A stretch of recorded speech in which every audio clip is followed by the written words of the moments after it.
Bismillahirrahmanirrahim. Assalamualaikum warahmatullahi wabarakatuh.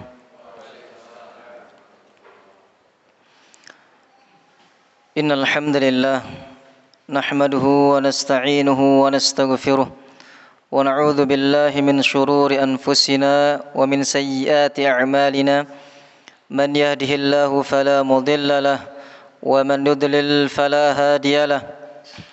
أشهد أن لا إله إلا الله وحده لا شريك له وأشهد أن محمدا عبده ورسوله قال الله تعالى يا أيها الذين آمنوا اتقوا الله حق تقاته ولا تموتن إلا وأنتم مسلمون أما بعد فإن أصدق الحديث كتاب الله وخير الهدي هدي محمد صلى الله عليه وسلم وشر الأمور محدثاتها فإن كل محدثة بدعة وكل بدعة ضلالة وكل ضلالة في النار. Segala puji bagi Allah Subhanahu wa taala yang masih memberikan kita nikmat sehat, nikmat waktu luang, yang mana kedua nikmat tersebut kita gunakan dalam ketaatan kepada Allah Subhanahu wa taala. Karena banyak di antara hamba Allah Subhanahu wa taala yang tertipu dengan kedua nikmat tersebut.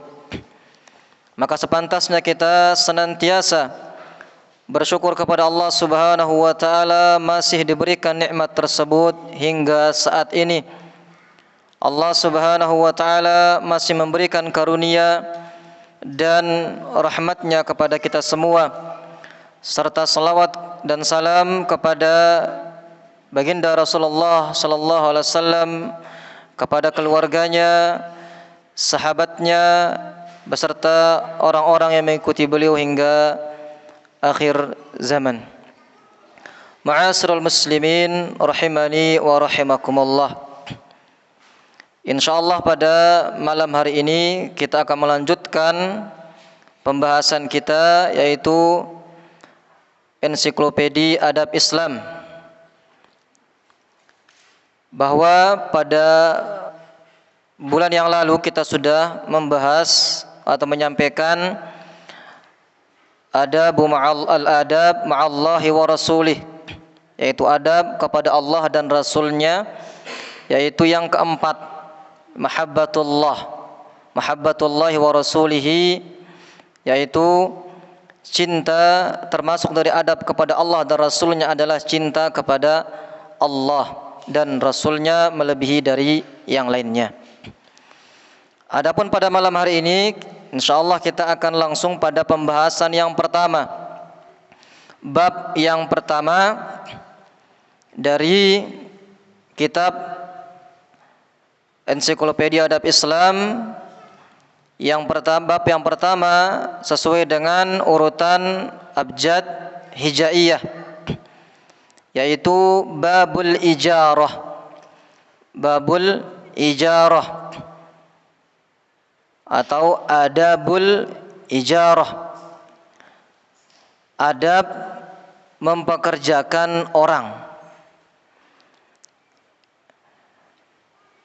Pengarang kitab ini Syekh Abdul Aziz Al-Fathi di sini menyebutkan atau memulai kitab beliau pada bab yang pertama, adab al-ijarah, mempekerjakan orang. Karena sesuai dengan urutan huruf hijaiyah, alif sampai ya. Adab al-ijarah, adab mempekerjakan orang. Ketika seseorang ingin mempekerjakan orang lain, maka sepantasnya dia mengetahui adab-adab Islami dan bimbingan-bimbingan yang berkaitan dengan ijarah, yaitu mempekerjakan orang, supaya tidak terjadi saling menzalimi satu sama lainnya, tidak adanya pengkhianatan, ya, Dan orang yang akan mempekerjakan orang lain, dia benar-benar memilih pekerja yang baik, yang amanah misalkan. Maka dia harus mengetahui adab-adabnya, kriteria-kriteria pekerja yang harus dia cari. Dan adab-adabnya ya, sesuai dengan setelah pekerja melakukan kewajibannya dan apa yang termasuk dari hak-haknya. Maka ini perlu diketahui oleh orang yang akan mempekerjakan orang. Para jamaah rahimani wa rahimakumullah, adabul ijarah termasuk dari adab-adab mempekerjakan orang.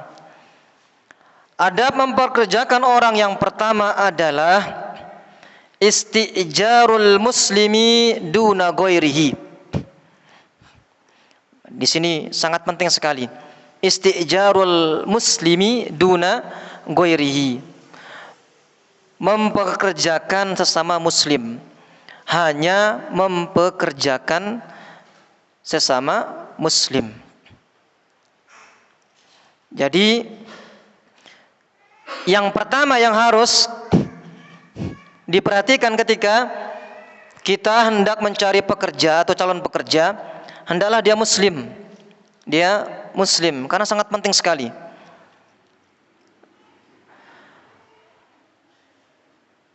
Kaum muslimin berkewajiban untuk memperkerjakan sesama muslim. Karena banyak di antara kaum muslimin yang duafa, yang sangat membutuhkan pekerjaan. Kalau ada muslim, kenapa harus kafir atau muslim? Bahkan baginda Rasulullah sallallahu alaihi wasallam sampai-sampai pernah mengatakan dalam sabda beliau bahwasanya tidak boleh mempekerjakan orang musyrik. Orang kafir atau orang musyrik itu tidak boleh. Disebutkan dalam hadis riwayat Imam Muslim, baginda Rasulullah sallallahu alaihi wasallam bersabda, "Falan asta'ina bimusyrikin." Falan asta'ina bimusyrikin. Yang artinya adalah aku tidak akan meminta bantuan kepada orang musyrik. Aku tidak akan meminta bantuan kepada orang musyrik. Di sini kalimatnya falan. Dan di sini menunjukkan tidak akan sekali-kali ya, tidak akan pernah meminta bantuan atau memperkerjakan ya orang musyrik. Bahkan dalam riwayat yang lain disebutkan wa qad ghadiba Umar bin Al-Khattab jiddan indama istajara Abu Musa Al-Asy'ari radhiyallahu anhu katiban nasraniyan ayyama wilayatihi alal Kufah. Ya, pernah suatu ketika Umar bin Khattab sangat-sangat marah kepada siapa? Abu Musa Al-Asy'ari ketika masa-masa kepemimpinan Abu Musa Al-Asy'ari di Kufah. Sebab sahabat yang mulia Umar bin Khattab marah kepada Abu Musa Al-Asy'ari adalah karena Abu Musa ini istajara katiban nasraniyan. Abu Musa Al-Asy'ari memperkerjakan orang Nasrani katiban sebagai juru tulis. Ya. Maka ini menunjukkan bahwasanya tidak bolehnya kita mempekerjakan orang musyrik. Kita harus mengutamakan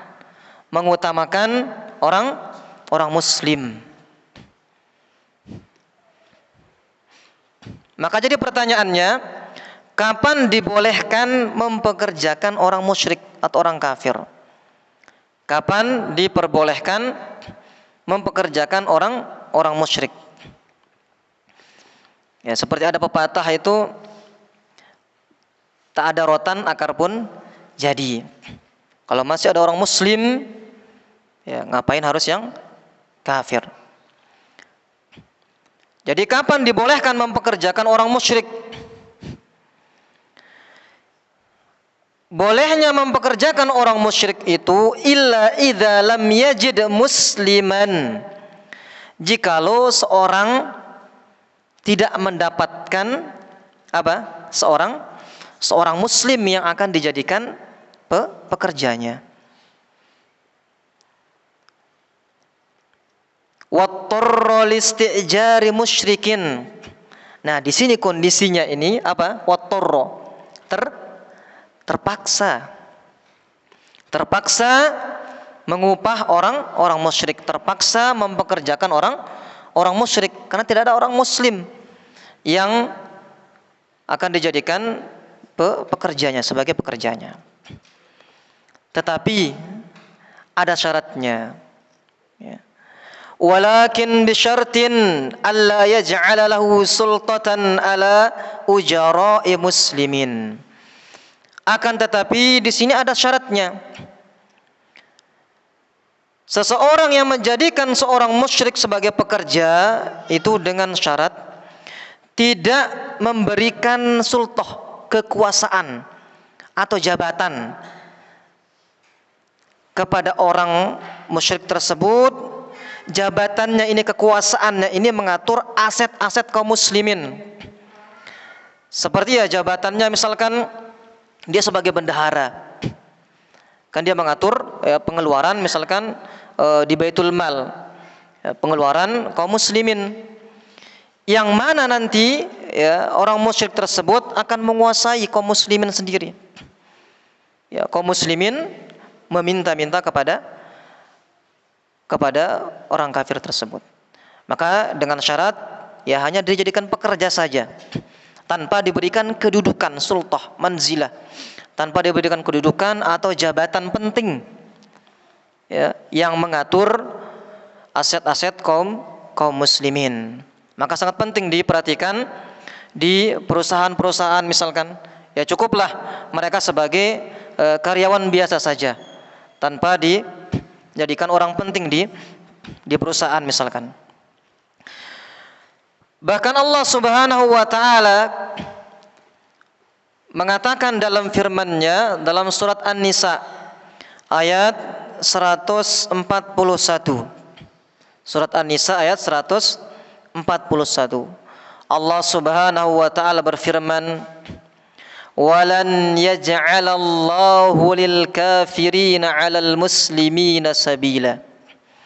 Walan yaj'alallahu lil kafirina 'alal muslimina sabila. Tadi Rasulullah sallallahu alaihi wasallam sabda beliau walan. Sekarang Allah Subhanahu wa taala juga walan. Walan yaj'alallahu lil kafirina 'alal mu'minina sabila.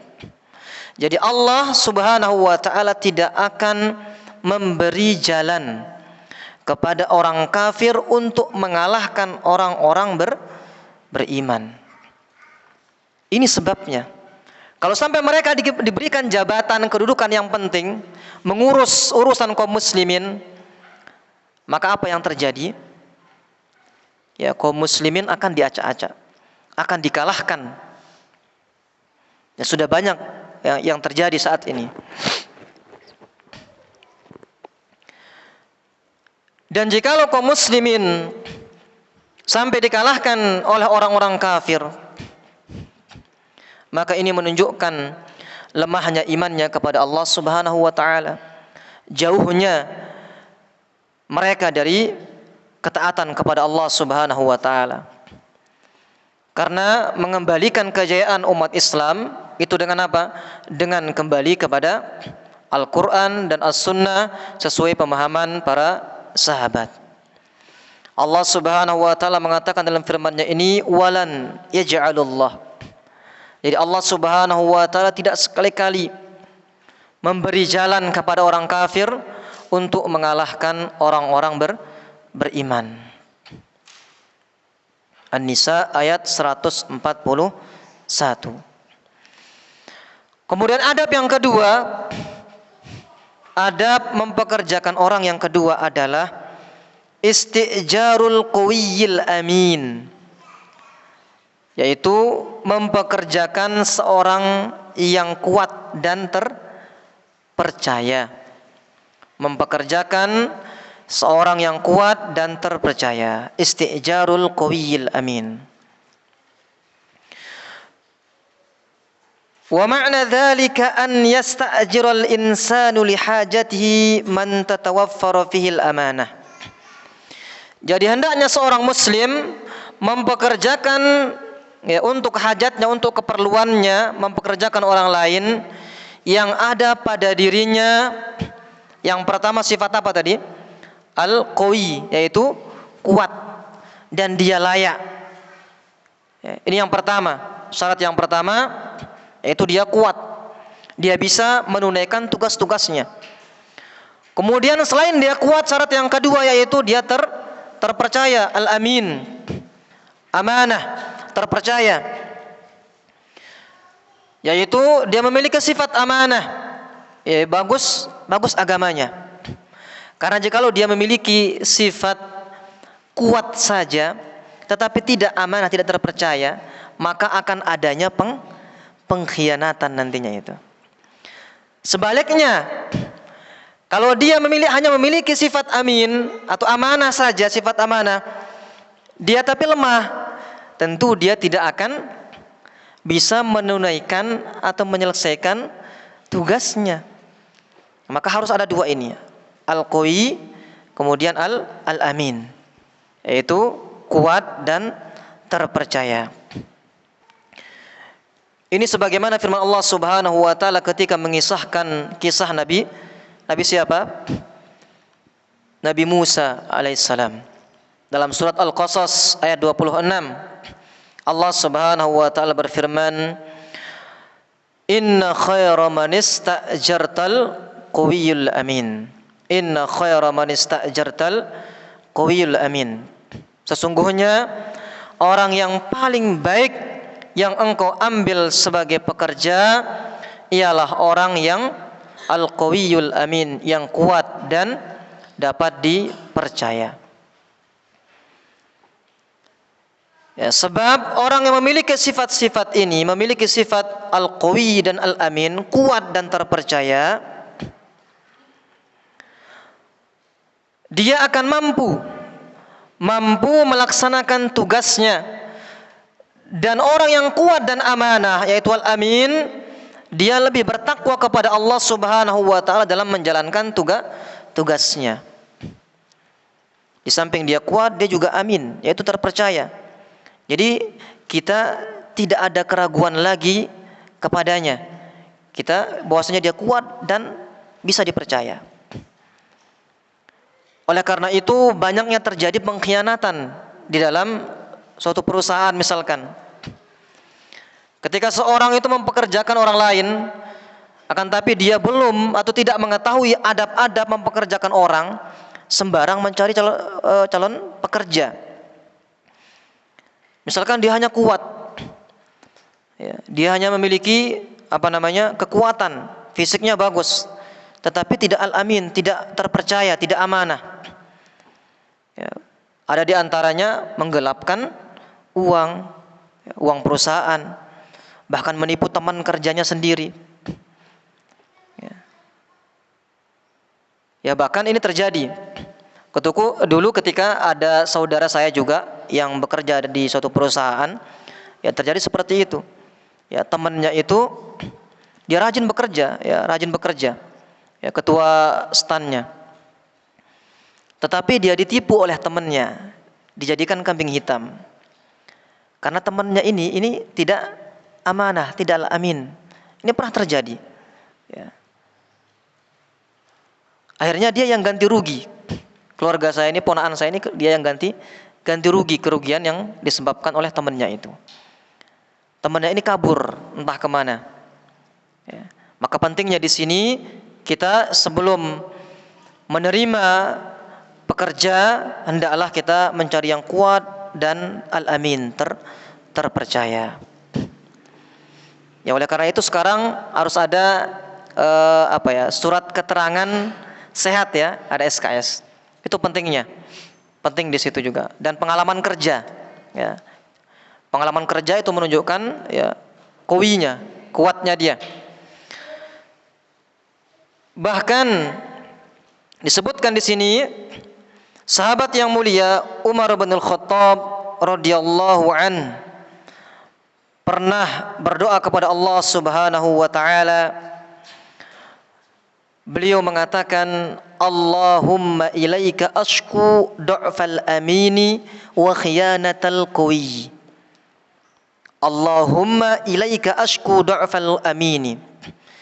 Ya Allah, kata Umar bin Khattab, aku mengadukan kepadamu kelemahan orang yang al-amin, orang yang amanah.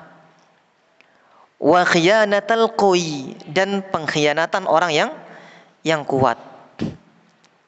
Kalau dia hanya kuat tidak amanah akan terjadi pengkhianatan. Sebaliknya dia tidak kuat tetapi dia amanah, ini terjadi kelemahan pada dirinya, tidak bisa menunaikan tugasnya sebagai karyawan atau sebagai pekerja. Kemudian adab yang ketiga dari adabul ijarah, adab-adab mempekerjakan orang adalah at-tasyarut, yaitu adanya kesepakatan. Ini sangat penting sekali. Adanya kesepakatan di awal ini sangat penting sekali, agar tidak adanya saling menzalimi, kezaliman, kecurangan, ya, penipuan. Harus ada kesepakatan. Ya, surat keputusan itu harus ada. Ya, tanda tangan di atas materai bila perlu. Jadi pekerja mengetahui ya, kewajiban-kewajibannya, kemudian di situ tertera juga hak-hak apa saja yang akan diperolehnya. Jadi harus adanya kesepakatan. Dan kesepakatan ini, dalam kesepakatan ya perlunya seorang majikan ya menjelaskan perihal secara detail. Gajinya berapa? Ya, bonusnya apa saja, maka harus dijelaskan apa saja yang didapatkan kalau bekerja di situ, sehingga tidak merugikan salah satu pihak. Sangat penting sekali. Dan kesepakatan ini akan memutuskan sebab-sebab al-khilaf, yaitu perselisihan. Kemudian wa yasuddu 'ala syaitani abwabah. Kesepakatan ini memutuskan atau menutup pintu masuknya syaitan. Jadi niat buruk dari pekerja, entah dia mau menggelapkan uang perusahaan atau dia mau curang dan yang lainnya, karena sudah ada kesepakatan di awal, dia lega dengan apa yang didapatkan, maka hal-hal tersebut akan terhindar. Begitu pula dengan adanya kesepakatan mencegah kecurangan dan penipuan. Ya, maka sangat penting sekali namanya kesepakatan. Dan dalil bahwasanya disyariatnya kesepakatan dan penetapan upah ini, sebagaimana sabda Rasulullah sallallahu alaihi wasallam ketika beliau ditanya tentang pekerjaan beliau. Pekerjaan beliau yaitu menggembala kambing. Beliau sallallahu alaihi wasallam bersabda, "Kuntu ar'aha ala qararit li ahli Makkah." Bahwasanya aku menggembala kambing milik penduduk Mekah dengan upah beberapa kirot. Jadi jelas disebutkan di sini bahwa Nabi sallallahu alaihi wasallam menyebutkan upahnya beberapa kirot. Bila perlu diperjelas, kadang membuka lowongan kerja. Ya. Sebelum orang terkadang orang itu tertarik ketika melihat fasilitasnya, fasilitas gajinya berapa, bonusnya apa, fasilitasnya di situ ada rumah dinas misalkan, ya. BPJS. Sudah jelas disebutkan di lembaran lowongan kerja itu. Harus diperjelas agar orang tidak jadi kalau sudah orang calon pekerja ini mengetahui fasilitasnya itu, ketika dia mengajukan ya CV-nya, surat lamaran kerjanya, berarti dia sudah siap dengan semua yang tertera di situ. Adapun nanti misalkan dikabarkan setelah dia diterima, ya, Anda akan mendapatkan gaji sekian, ya, upahnya sekian, tidak ada bonusnya. Sudah diterima, maka apa yang dirasakan? Rasa kecewa. Jadi kalau sudah jelas, ya, di situ disampaikan, ditulis.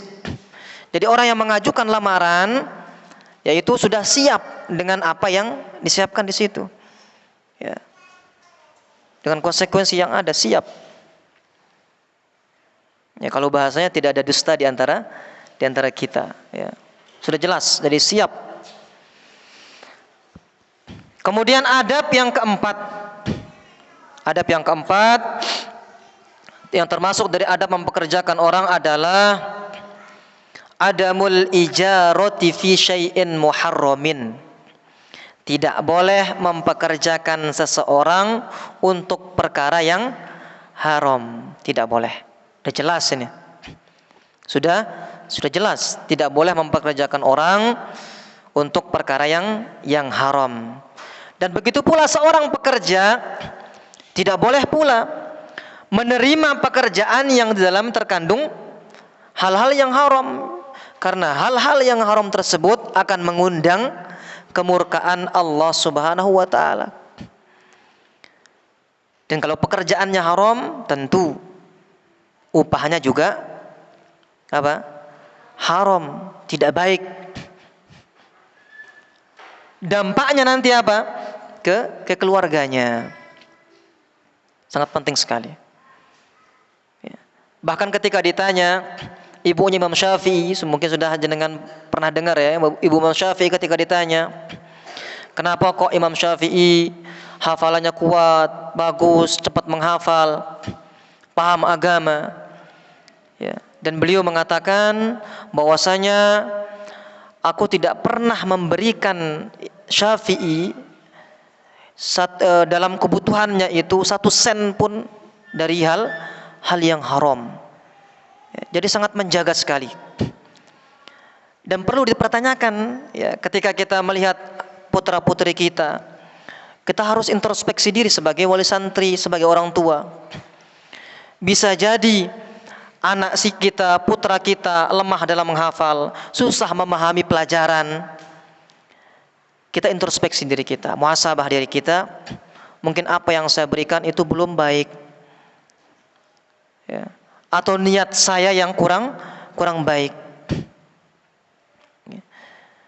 Hartanya halal yang diberikan, tetapi niatnya, apakah niatnya itu karena Allah Subhanahu wa taala, niatnya menafkahi anak dan istrinya karena Allah Subhanahu wa taala, mengharapkan pahala dari Allah Subhanahu wa taala, bahwasanya dia memasukkan anaknya ke dalam pondok atau menyekolahkan dalam urusan agama, ini mengharapkan ridha Allah, yaitu di jalan Allah Subhanahu wa taala demi menolong agama Allah, apa tidak? Apakah tujuannya menyekolahkan putra-putrinya itu untuk apa? Menggapai dunia di kemudian hari? Maka perlu dipertanyakan semua itu. Ya. Karena Allah Subhanahu wa taala, ya, man yuridillahu bihi khairan yufaqihu fid din. Siapa yang Allah inginkan, kehendaki. Ya. Maka di sini kalau kita ingin putra-putri kita atau kita ingin dikehendaki oleh Allah Subhanahu wa taala kebaikan dan dipahamkan dalam agama, maka kita perlu introspeksi diri. Bapak-bapak dan ibu-ibu yang semoga senantiasa dirahmati Allah Subhanahu wa taala, dan sangat banyak sekali, ya, pekerjaan-pekerjaan yang di dalamnya terkandung kemarahan Allah, yaitu pekerjaan-pekerjaan yang haram. Ya, misalkan menjaga toko yang menjual barang-barang yang haram, seperti, ya, di antaranya ad-dukhan, itu rokok misalkan, atau bahkan menjaga toko minuman keras dan yang lainnya, maka hendaklah dihindari. Ma'asyiral muslimin rahimani wa rahimakumullah. Dan perlu diperhatikan, ketika kita memaksa atau mempekerjakan orang pada perkara yang haram, orang yang mempekerjakan orang lain ini mendapatkan 2 dosa. Dosanya apa? Dosanya jatuh ke dalam apa? Pertama, dia tahu barang itu haram, perkara haram, kemudian menjerumuskan orang lain jatuh ke dalam perbuatan yang haram juga. Dia mendapatkan dosa baru. Jadi dosanya dosa majikan atau orang yang mempekerjakan orang lain, dan yang pertama adalah melakukan perbuatan haram. Kemudian dosa yang kedua, mengikut sertakan orang lain dalam perkara haram. Maka 2 dosa yang didapatkan. Kemudian yang kelima, yang selanjutnya yang kelima, yaitu ada mempekerjakan orang lain, ada'u ribhi li sahibil amal, menyerahkan hasil keuntungan kepada majikan. Pekerja menyerahkan hasil keuntungan kepada majikan. Ya, seorang pekerja yang tadi qawi dan amin menyerahkan hasil keuntungan ribhnya itu kepada majikan. Kenapa demikian? Karena ini merupakan bentuk apa? Penunaian amanah. Ya, maka ini bentuk penunaian amanah, menyerahkan hasil keuntungan kepada majikan tanpa ada yang disembunyikan. Ketika ditanya oleh majikannya, untungnya berapa hari ini? Dia dengan jujur mengatakan untungnya segini, sekian. Tanpa adanya penipuan atau kecurangan, menyembunyikan untung yang lain. Ya. Makanya tadi dia harus qawi dan al-amin tadi itu. Bahkan baginda Rasulullah sallallahu alaihi wasallam mengatakan menunaikan amanah adalah termasuk dari orang yang bersedekah. Bahkan orang yang bekerja dengan profesional, dengan senang hati, dengan profesional, dengan amanah itu juga termasuk dari orang yang bersedekah, termasuk dari sedekah.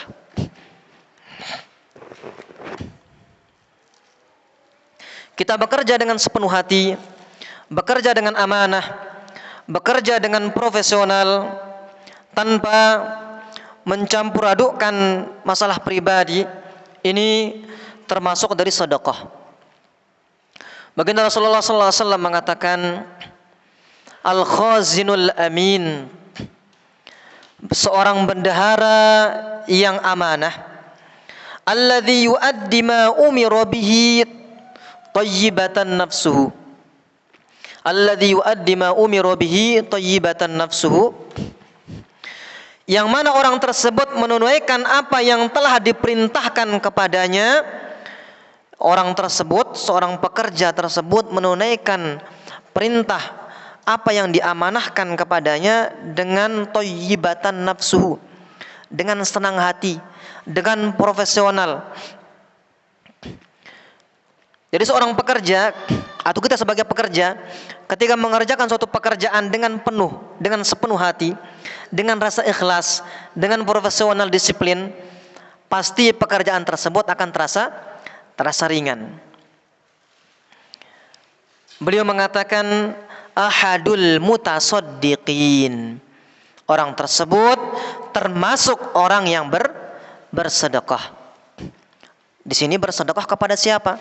Bersedekah kepada majikannya itu. Karena dia bekerja dengan senang hati, dengan profesional, dengan disiplin. Ya. Kemudian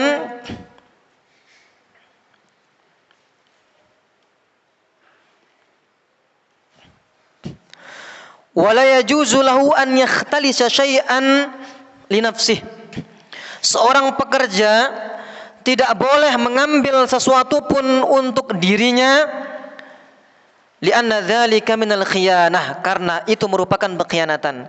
Jadi seorang pekerja tidak boleh mengambil sesuatu pun untuk dirinya dari keuntungannya itu, keuntungan ya barang yang dijual barang tersebut yang diamanahkan oleh majikannya tersebut untuk dirinya sendiri, karena itu merupakan sebuah pengkhianatan.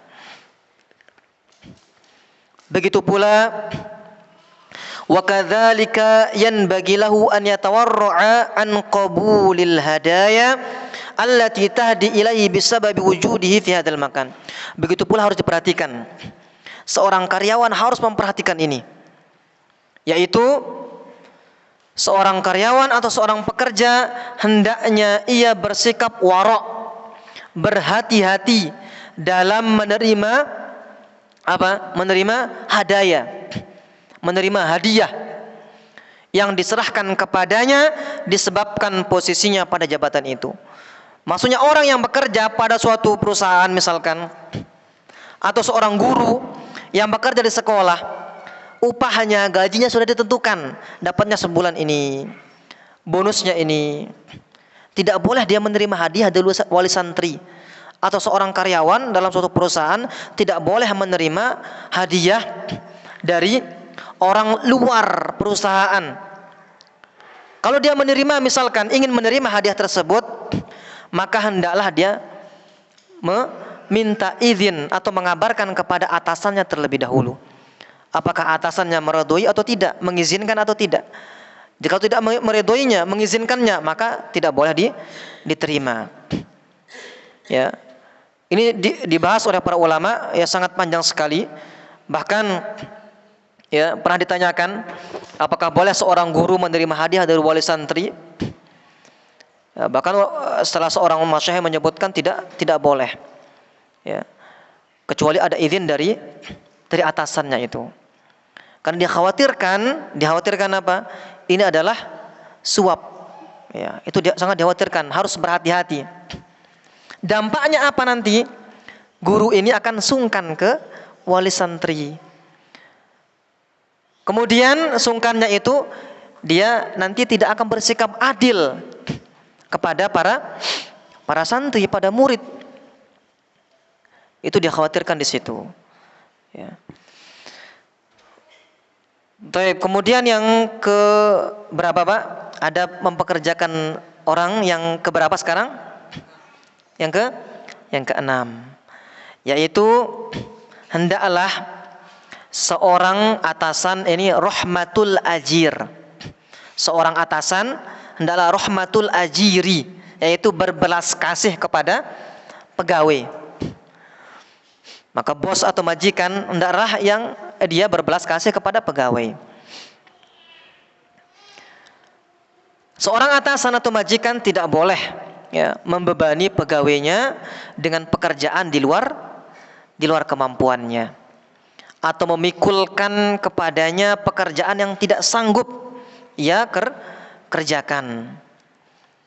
Kecuali di sini bolehnya, kecuali jika majikan atau atasan tersebut turut membantunya mengerjakan tugas berat tersebut.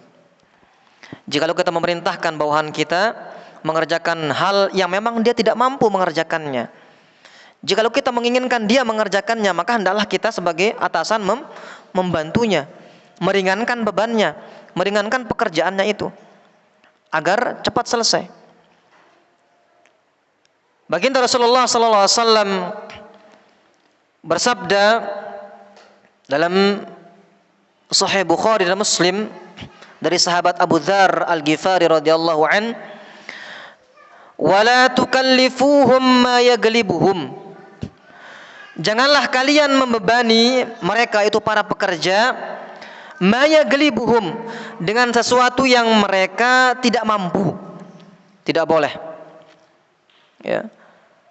Fa in kallaftumuhum, jikalau kalian membebankan sesuatu kepada mereka yang mana mereka tidak mampu mengerjakannya, fa'ainuhum, maka bantulah mereka. Ya, maka bantulah mereka. Syaratnya ini.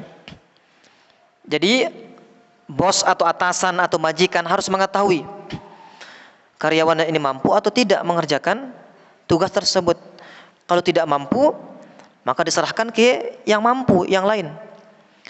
Kalau tetap dia menginginkan pekerja tersebut yang mengerjakannya, ya maka dibantu.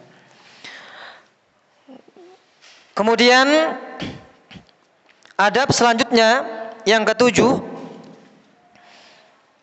ini bagi orang yang mempekerjakan orang lain, ada haqqil ajir, yaitu menunaikan hak pekerja. Orang yang mempekerjakan orang lain hendaklah dia menunaikan hak-hak pekerjanya.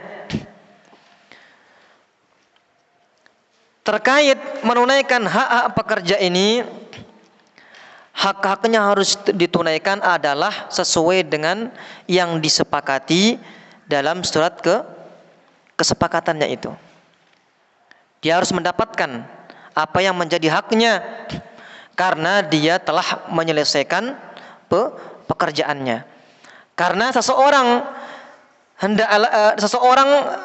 yang mempekerjakan orang lain, janganlah mengupah seorang pekerja kalau dia belum selesai mengerjakan atau menyelesaikan pekerjaannya. Misalkan monggo jenengan perbaiki pipa ini ya, atau perbaiki selokan. Kita mempekerjakan orang lain, langsung kita upah begitu saja. Maka ini tidak termasuk dari adab mempekerjakan orang lain. Biarkan dia menyelesaikan pekerjaannya, kemudian setelah itu baru diupah, dikasih gaji. Ini sebagaimana sabda Rasulullah sallallahu alaihi wasallam dalam riwayat Ibnu Majah dari Abdullah bin Umar radhiyallahu an, a'tul ajira ajrahu qabla an yajiffa 'aruquhu. A'tul ajira ajrahu, berikanlah upah kepada seorang pekerja qabla an yajiffa 'aruquhu, sebelum apa? Sebelum keringatnya kering, ya, sebelum kering keringatnya. Ya. Jadi a'tul ajira ajrahu qabla an yajiffa 'aruquhu, berikanlah upah pekerja sebelum kering keringatnya. Dan hendaklah seorang yang mempekerjakan orang lain ketika dia sudah melaksanakan pekerjaannya, janganlah menunda-nunda upah tanpa alasan yang jelas. Ketika kita mempekerjakan orang lain, berarti kita sudah siap memberikan dia upah. Tidak menunda-nunda, karena ini termasuk dari dosa besar. Bahkan Allah Subhanahu wa taala berfirman dalam hadis qudsi. Mana azan dulu? Atau kita selesaikan sedikit lagi? Azan?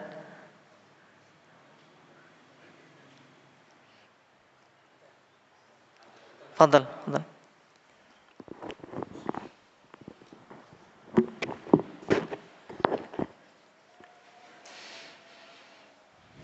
Alhamdulillah Rabbil Alamin, wa bihi nasta'in wa ala umurid dunya waddin, thumma salatu wassalamu ala rasulillah wa ala alihi wa ashabihi wa walah, amma ba'd. Para jamaah rahimani wa rahimakumullah, yaitu dalam kaitan ada haqqil ajir, menunaikan hak pekerja, bahwasanya seseorang tidak boleh menunda-nunda untuk membayar upah pekerjanya. Di sini kita membawakan sabda Rasulullah sallallahu alaihi wasallam terkait ancaman Allah Subhanahu wa taala dalam hadis qudsi. Rasulullah sallallahu alaihi wasallam bersabda, qala Allah taala berfirman, thalathatun ana khasmuhum yaumal qiyamah. Ada 3 macam orang yang langsung aku tuntut pada hari kiamat. Thalathatun ana khasmuhum yaumal qiyamah. 3 orang yang langsung Allah Subhanahu wa taala menuntutnya pada hari kiamat. Jadi Allah Subhanahu wa taala langsung yang menuntutnya. Karena saking besar dosa yang dilakukan seorang hamba tersebut.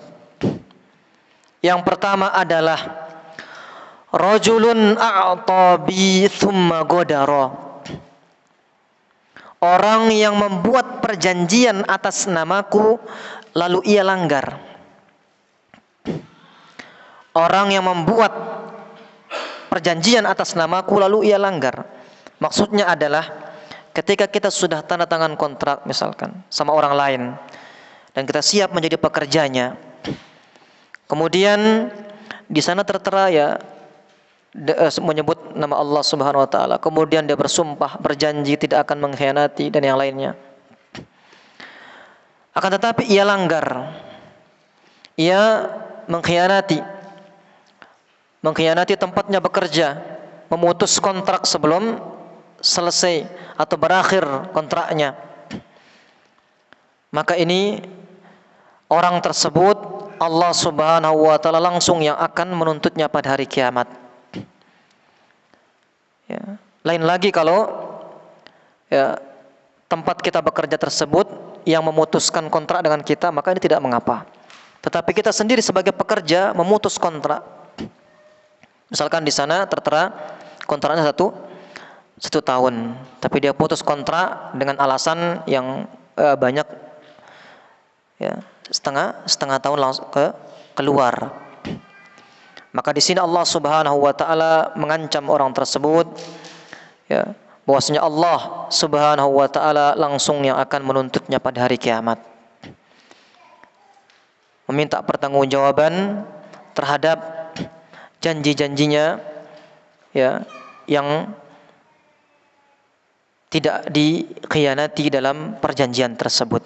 Kemudian yang kedua, warajulun ba'a hurran fa akala thamanah. Yaitu orang yang menjual orang merdeka lalu memakan hasil penjualannya. Ya, ini maksudnya adalah orang yang jual beli apa? Manusia. Jual beli manusia. Ya, banyak anak kecil yang dicuri, yang diculik, ya, dan diperjualbelikan. Maka di sini Allah Subhanahu wa taala yang langsung menuntut orang tersebut pada hari kiamat. Kemudian yang ketiga, warajulun ista'jara ajiran fastawfa minhu wa lam yu'tihi ajrahu. Yang berkaitan dengan pembahasan ini, bahwasanya orang yang mempekerjakan orang lain yang mana orang itu telah menyempurnakan pekerjaannya, ya, pekerja tersebut telah menyelesaikan pekerjaannya, akan tetapi walam yu'tihi ajrahu, tetapi ia tidak memberikan upahnya, maka majikan tersebut, ya, orang tersebut yang Allah Subhanahu wa taala langsung menuntutnya pada hari kiamat. Ini yang menuntut bukan sesama manusia, sesama hamba Allah atau bahkan nabi, tetapi Allah Subhanahu wa taala Rabbul Alamin yang langsung menuntutnya pada hari kiamat. Ma'asyiral muslimin rahimani wa rahimakumullah, adab yang terakhir yang berkaitan dengan adab mempekerjakan orang adalah al-muhafadzatu ala haqqil ajiril ghaib, yaitu menjaga hak-hak pekerja yang pergi atau tidak hadir. Entah dia perginya tiba-tiba pergi, ya, karena dia sakit atau tidak hadir bekerja, misalkan dia sudah bekerja lama dalam suatu perusahaan, tiba-tiba dia sakit, tidak bisa bekerja lagi, atau bahkan dia pergi tanpa kabar dan yang lainnya, maka seorang majikan atau seorang atasan hendaklah menjaga upah pekerjaan tersebut. Ya, seandainya upah pekerjanya itu, ya, misalkan seandainya upah pekerja itu bergabung dengan hartanya, ya, bergabung dengan hartanya, maka kemudian bertambah keuntungannya, menjadi banyak. Tadinya misalnya 1 juta, malah dikembangkan oleh majikannya tersebut gajinya itu. Jadi 3 juta, 4 juta, 5 juta dan bahkan lebih. Maka apa yang harus dilakukan oleh majikan? Ya. Ini sebagaimana dikisahkan oleh baginda Rasulullah sallallahu alaihi wasallam tentang 3 orang yang terperangkap di mana? Terperangkap di dalam gua. Hadisnya masyhur. Hadisnya panjang. Insyaallah sudah sering didengar ya, tidak perlu kita baca lagi. Kemudian yang jadi pertanyaannya sekarang adalah bagaimana jika pekerja itu telah meninggal sebelum ia menerima upahnya? Seorang pekerja itu meninggal sebelum ia menerima upahnya. Maka apa yang harus dilakukan majikannya itu? Ya, atau perusahaannya, apa yang harus dilakukan? Maka hendaknya perusahaan atau majikannya itu menyerahkan upahnya kepada siapa? Betul, kepada ahli warisnya. Ya, segera menyerahkan, tidak perlu menunda-nunda. Karena ahli warisnya ini yang berhak menerima upah tersebut. Karena itu adalah bentuk penunaian amanah. Kemudian pertanyaannya lagi, bagaimana jikalau majikan atau perusahaan itu sudah berusaha mencari ahli warisnya, tetapi tidak ketemu juga. Maka apa yang harus dilakukan oleh majikannya itu? Apa, Pak? Ahsan, betul. Maka hendaklah ia bersedekah senilai upah atas nama siapa? Atas nama pekerjanya itu. Ya, itu harus dilakukan. Nah, wallahu a'lam. Ini yang bisa kita sampaikan, semoga bermanfaat. Semoga Allah Subhanahu wa taala selalu memudahkan segala urusan kita. Semoga Allah Subhanahu wa taala menerima amal ibadah kita dan mengampuni segala dosa-dosa kita. Akhirul kalam, wa sallallahu ala nabiyina Muhammad wa ala alihi wa sahbihi wasallam. Wassalamualaikum warahmatullahi wabarakatuh.